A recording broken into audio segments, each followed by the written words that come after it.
এই লেসনে আমরা টুলস নিয়ে আলোচনা করব। তো এর আগে আমরা দেখেছি মোটামুটি আচ্ছা, রেজর টুলস পর্যন্ত আমাদের দেখা হয়ে গেছে। এখন আমরা দেখব হচ্ছে স্লিপ টুলস। স্লিপ টুলসের কাজ কি?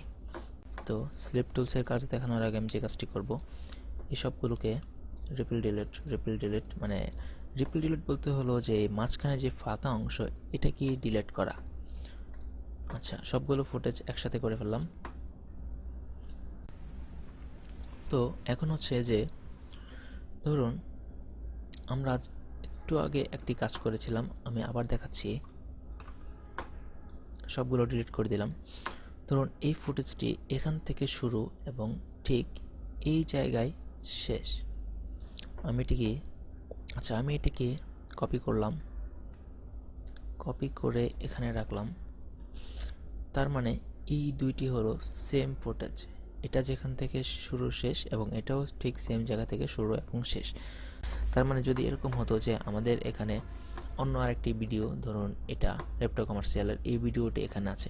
আচ্ছা, আমি চাই যে এখন এই ভিডিওটির 20 সেকেন্ড, এটা আরও 20 সেকেন্ড পরে থেকে শুরু হবে এবং ভিডিও লেন্থ যা আছে তাই। তাহলে আমার যেটা করতে হবে, এটাকে এভাবে সরাতে হবে, এটাকে এভাবে টান দিয়ে ধরে 20 সেকেন্ড, এই যে 20 সেকেন্ড এভাবে রাখতে হবে। তারপর এদিক থেকে আবার 20 সেকেন্ড কমিয়ে দিয়ে এভাবে নিয়ে যেতে হবে। তার মানে সেম লেন্থ রাখার জন্য এই কাজটা করতে হবে। তো আমি যদি চাই, আন্ডু দিলাম, এত কষ্ট করে এটাকে এইদিকে সরাতে হবে না, এটা ঠিক যেই জায়গায় থাকবে সেই জায়গায় থাকুক। জাস্ট আমি এখান থেকে স্লিপ টুলসটি নিয়ে এটাকে সিলেক্ট করে এইভাবে 20 সেকেন্ড এইদিকে দিয়ে দিব। এই হয়ে গেল আমার কাজ। আচ্ছা, এটা যেখানে যেভাবে ছিল সেভাবেই আছে এবং এটা টাইমটা চেঞ্জ হয়ে গেল।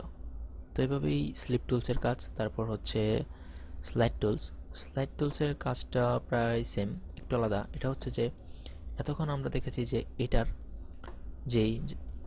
যেই লেন্থে আছে, যেই জায়গাটায় আছে, সেম জায়গায় ভিডিওর ডিউরেশনটা চেঞ্জ হলো স্লিপ টুলস দিয়ে। আর স্লাইড টুলস দিয়ে যেই কাজটা হয় সেটা হলো যে ধরেন আমি এখানে ধরলাম, এভাবে ট্র্যাক করছি, দেখুন এর মানে হচ্ছে এই ভিডিওটি ঠিক যে জায়গায় আছে এখান থেকে মুভমেন্ট হচ্ছে, এর সাথে টাইমটিও চেঞ্জ হচ্ছে। মানে ভিডিওর যেই ডিউরেশনটি, এটা ধরেন যে জায়গায় এখানে আছে এই জায়গায় না, ধরেন আচ্ছা আমি ভালো করে বুঝিয়ে দিচ্ছি যে ধরেন এই ভিডিওর তো এতটুকু না, এই ভিডিওর তো এরপর থেকে কিছু অংশ আছে, এটারও এদিকে অনেক অংশ আছে। তো আমি যদি এটাকে এভাবে ঠিক ধরে এই জায়গায় নিয়ে আসি, ছেড়ে দেই, তো এই ভিডিওটি এটার যেখান থেকে শেষ ছিল এবং এইখান থেকে যেই সিনটুকু শুরু ছিল এটা ঠিক সেম জায়গায় চলে এসেছে এবং এই ভিডিওটি দেখুন বড় হয়ে এদিকে চলে এসেছে এবং এটা ছোট হয়ে এখানে চলে গেল।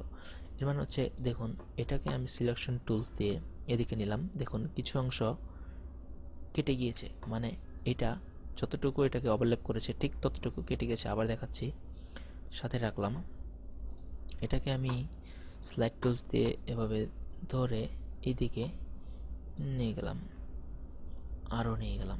দেখুন এটা হচ্ছে এখান থেকে স্প্লে হবে এবং এটা ঠিক যা ছিল তাই এদিকে আরেকটা, এদিকে এটারও লেন্থ বেড়ে গেল। এভাবেই হচ্ছে এই টুলসের কাজ।